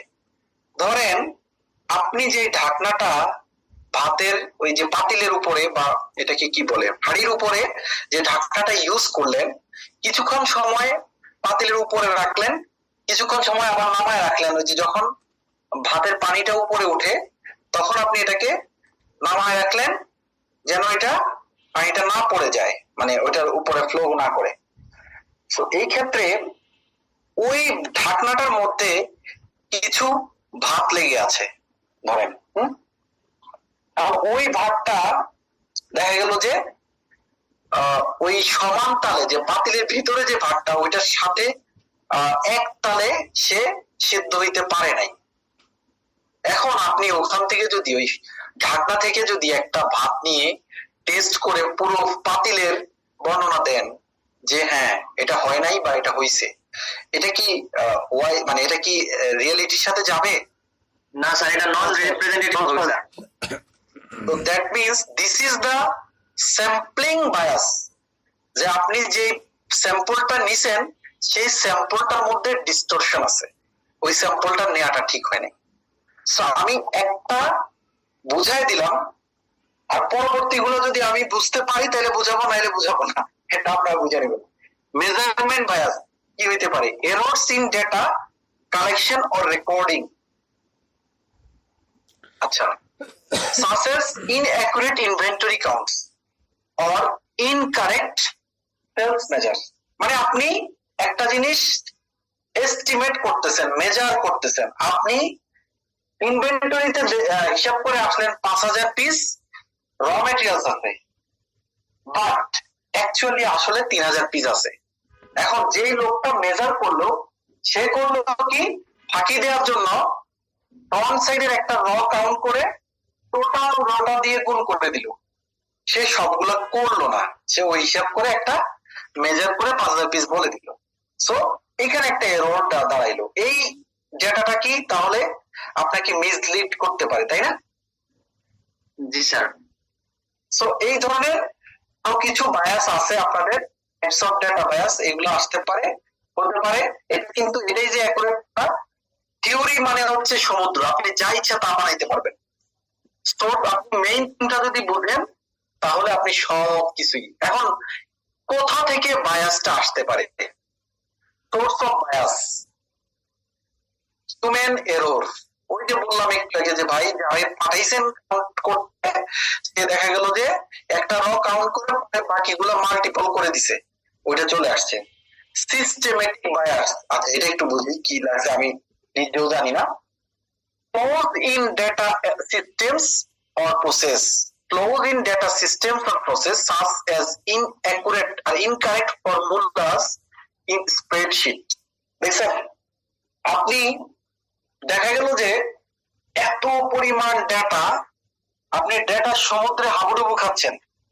এখন এক আধা কাঁচা এক্সেল জানে এরকম একজন বড় ভাইকে ডাইকে আনলেন যে ভাই আমার এখান থেকে গত মাসে কত টাকা সেল হয়েছে, এই সেলস এর ডাটার উপর বেস করে আপনি বিভিন্ন ডিপার্টমেন্টে সেল হয়েছে, বিভিন্ন তারিখে সেল হয়েছে, বিভিন্ন প্রোডাক্টের সেলস হয়েছে, আপনি আমাকে একটু ভাই বের করে দেন।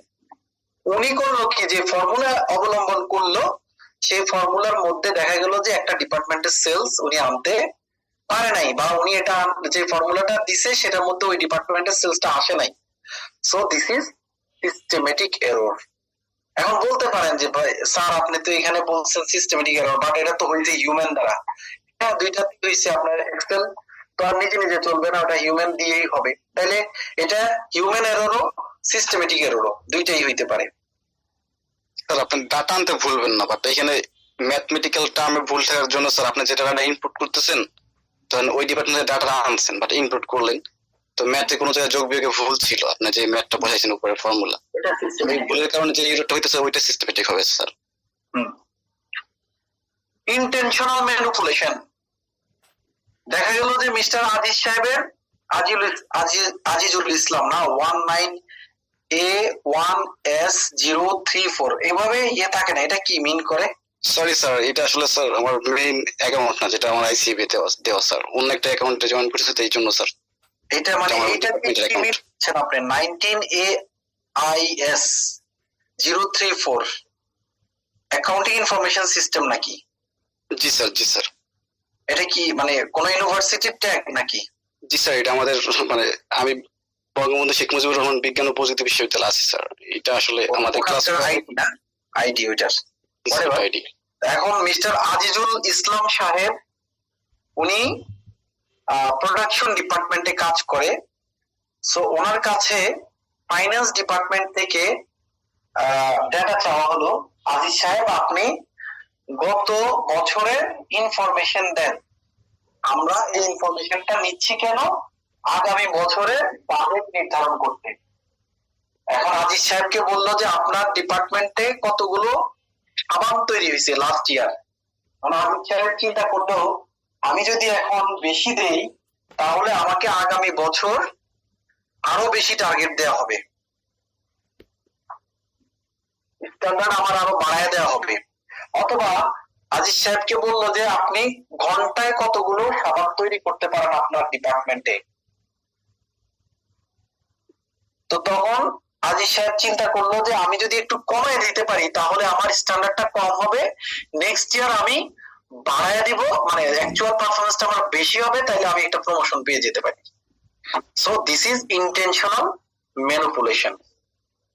ক্লিয়ার সবার? জি স্যার। আচ্ছা, ইমপ্যাক্ট অফ ডেটা বায়াস আমরা অলরেডি ডিসকাস করে ফেলছি। এটা মিসলিড করতে পারে, পুরো ডিসিশন মেকিং যেটা হইতে পারে সেটা পুরো হইতে পারে, ইরোশন অফ ট্রাস্ট। আপনি এইভাবে ডিসিশন নিচ্ছে আপনার হায়ার ম্যানেজমেন্ট আপনার উপর ট্রাস্ট রাখতে পারবে না, সে আর আপনার ডেটার উপর বিশ্বাস করতে পারবে না যদি এরকম ইনফরমেশন তারা পরবর্তীতে পায়। Examples in variance analysis, materials price variance, labour officer. এটা হচ্ছে চ্যাটজিপিটি তে যখন আপনি জিজ্ঞেস করবেন সে আপনাকে দুনিয়ার জিনিস একসাথে দিয়ে একসাথে বলবে। সো এই জন্য সে আমাকে আবার ওই প্রাইস ভেরিয়েন্স এগুলো শিখাতে, অলরেডি এগুলো কিন্তু শিখে গেছি, তাই না? জি স্যার। আচ্ছা, mitigating data bias in variance analysis কিভাবে করতে পারি?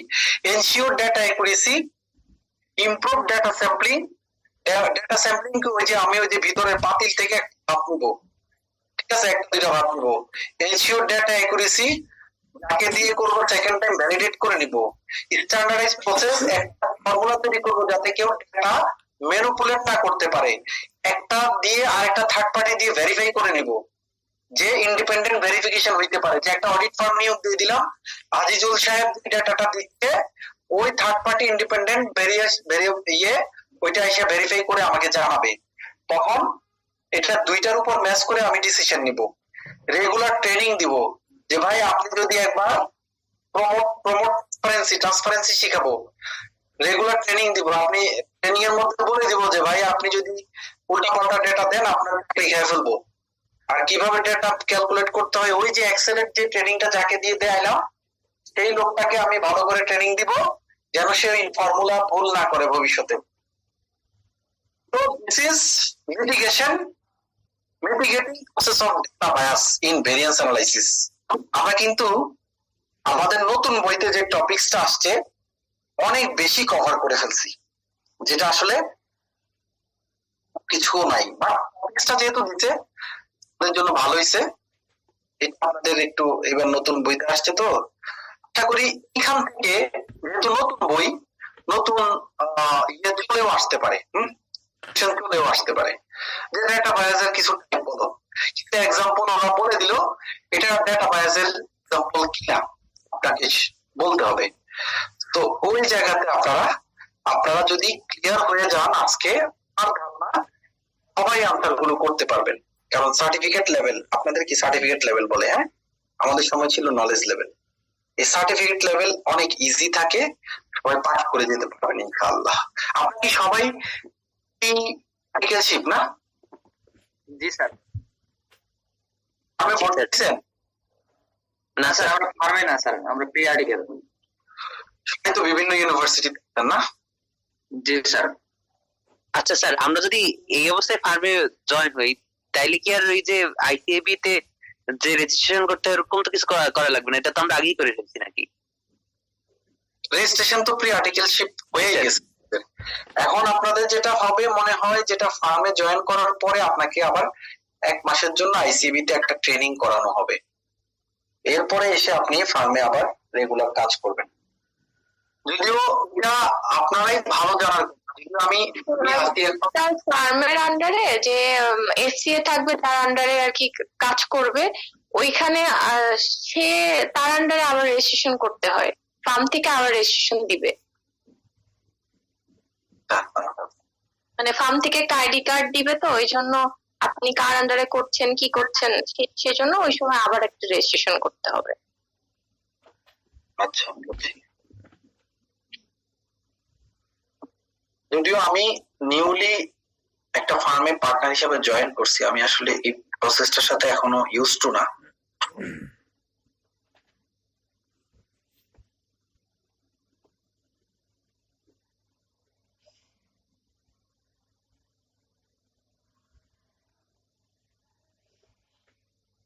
আচ্ছা, আপনি শুনতে চান না?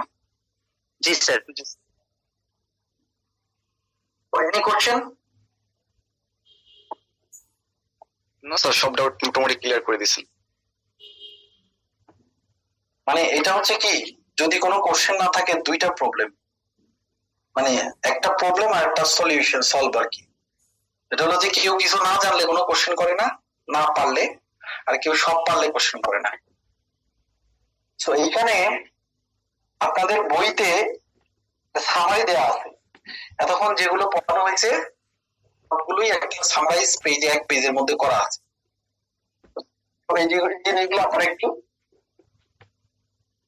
দেখে নিন। সামারি জাস্ট হচ্ছে এতক্ষণ যেটা হচ্ছে, যেমন স্ট্যান্ডার্ড কস্ট কি, এটা predetermined unit cost, price element, quantity element কি কি আছে, তো এগুলো নিয়ে একটা পেজ করার। আচ্ছা, আপনাদের কিছু টেকনিক অফ রিডিং এটা শেয়ার করতে পারি। বিফোর দ্য সেলফ টেস্ট আছে, আপনাদের একটা কি জিনিস মাথায় রাখতে হবে যদি আপনারা পাস করতে চান। এই যে বইটা আছে, এই বইয়ের যেন কোনো ম্যাথ, কোনো আন্ডারস্ট্যান্ডিং, কোনো লাইন বোঝার বাকি না থাকে। আপনারা এখনই গ্রুপ করে নেন, কোনো আন্ডারস্ট্যান্ডিং ক্লিয়ারের জন্য নিজেরা আলোচনা করবেন। আমাদের এবার যে অল্প সময় দেওয়া হয়েছে স্যার, এর ভিতরে কভার করাটা একটু টাফ হয়ে যাচ্ছে। এই বইটা একটু মনোযোগ দিয়ে পড়বেন, আশা করি এই বইটা থাকলে আর আপনার ওই যে লাগে না আর কি, টিচার লাগে না। আমি আমার লাইফে টিচারের কাছে পড়ি নাই কখনো, বলতে গেলে পড়ি নাই, ওই বই পড়লেই এনাফ। এই যদিও সার্টিফিকেট লেভেলে যখন আমি পাস করছি 2011 দিকে হচ্ছে আমার এই সাবজেক্ট পাস হয়েছে, তখন আমি প্রথম লেভেলটা পাস করতে 2 বার টাইম লাগছিল আর কি। সো প্রবলেম যদি কেউ ফেস করেন 073362966, খুব এক্সট্রিম লেভেলের প্রবলেম না হলে আমাকে কেউ নক করেন না, হোয়াটসঅ্যাপে আমার এই নাম্বারটা সেভ করে রাখতে পারেন। আর কারো ফার্মে ঢোকার উদ্দেশ্য থাকলে যোগাযোগ করতে পারেন আমার। ঠিক আছে স্যার, পাইনি, একটু যে ইসে দিয়ে দেন, চ্যাট বক্সে নাম্বারটা একটু দেন। ক্লায়েন্ট স্যার, আজকের ক্লাসের স্লাইড আর গত ক্লাসের পারফরম্যান্স এর স্লাইড, দুটো স্লাইড স্যার আমরা পাইনি স্যার, প্রথমটা পেয়েছিলাম স্যার, ওয়ার্কিং ক্যাপিটাল পেয়েছিলাম। স্লাইড দিয়ে আসলে আমরা কি হবে বলেন তো, এই স্লাইড একটু রিভিশন দেওয়ার সময় থাকলে একটু উপকার হয় স্যার।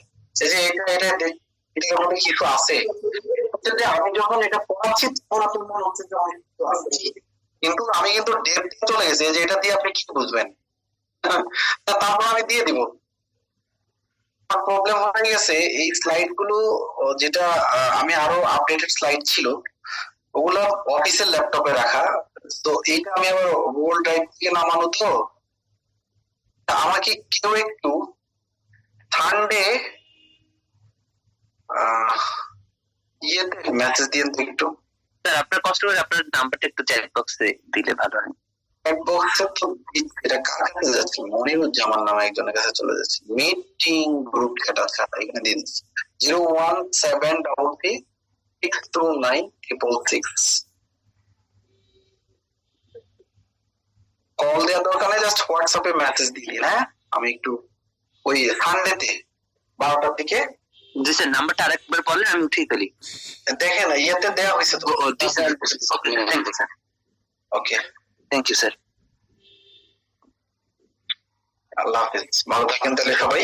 স্যার দোয়া করেন আপনি আমাদের জন্য, আপনি ভালো থাকেন। পড়ালেখা সিএ পাস করলেই আসলে দাম, এরপরে না পাস করলে আসলে এটা সময় নষ্ট।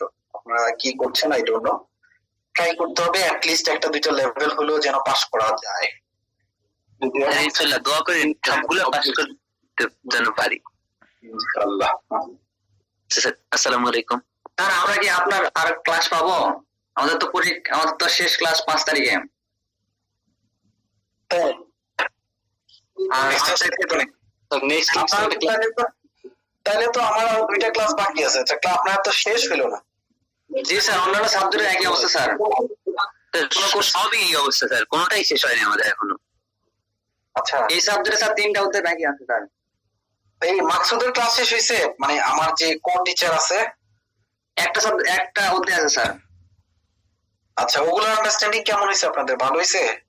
জি স্যার, বুঝতে পারছি, কিন্তু হয়েছে কি স্যার, আমরা বোঝার পর এগুলো তো অনেক বড় একটা চ্যাপ্টার, আমাদের একটু করার মতো সময় লাগে, যেন আমরা নিজেরা একটু চেষ্টা করলে যেন আবার স্যারকে জিজ্ঞেস করতে পারি যদি একটা ভুল হয় শেখার জন্য। কিন্তু ক্লাসের টাইম কম, এরপর আবার আমরা টাইমও পাইছি একদম কম, 2 মাসের মতো সময় পাইছি, এই জন্য একটু। কিন্তু আপনাকে ডেডিকেটেড নিজের পায়ে নিজেকে দাঁড়াইতে হবে। জি স্যার। মানে সিএ তে আসলে ওই যে ধাক্কায় পড়ানো বা আপনি আরো সোর্স পাবেন, আপনারা গ্রুপ ক্রিয়েট করে নেন, যেটা হচ্ছে সবচেয়ে বেনিফিশিয়াল। আপনারা কয়েকজন মিলে গ্রুপ করে নেন, ওই গ্রুপের মধ্যে ডিসকাস করে আপনারা ফাইন্ডিংস গুলো ইজিলি করতে পারবেন আর কি। Okay sir. স্যার আমাদের সব স্যারেরই একটা একটা করে মানে সবারই একটা না একটা ক্লাস আছে, বাকি আছে, এখনো শেষ হয়নি। আর বলছে সবাই নাকি আর একটা ক্লাস নিবে, কিন্তু সেই টাইমই তো নাই। আজকে 29 তারিখ, 5 তারিখ শেষ ক্লাস। না, আমার তো আরো 2টা ক্লাস বাকি। তাহলে আপনাদের আর কবে ক্লাস আছে বলেন তো? জানি না স্যার, আছে কথাই শেষ জানতাম, এরপর সামনে কবে আছে ওইগুলো তো শনিবারে স্যার রুটিন দেবে স্যার, শনিবারে রুটিন দেবে। শনিবার রুটিন দিলে জানতাম। আর বৃহস্পতিবারে শেষ ক্লাস, বৃহস্পতিবার আর কোনো ক্লাস হবে না। মাত্র 3টা ক্লাস করলো, এটা কোনো কথা? আমি তো সবসময় প্রত্যেকটা ব্যাচেরই সবগুলো ক্লাস শেষ করি, কিন্তু এটা এবার কেন করলো? কি এক্সটেন্ড করবে নাকি? না স্যার, করবে না স্যার, বলে দিয়েছেন।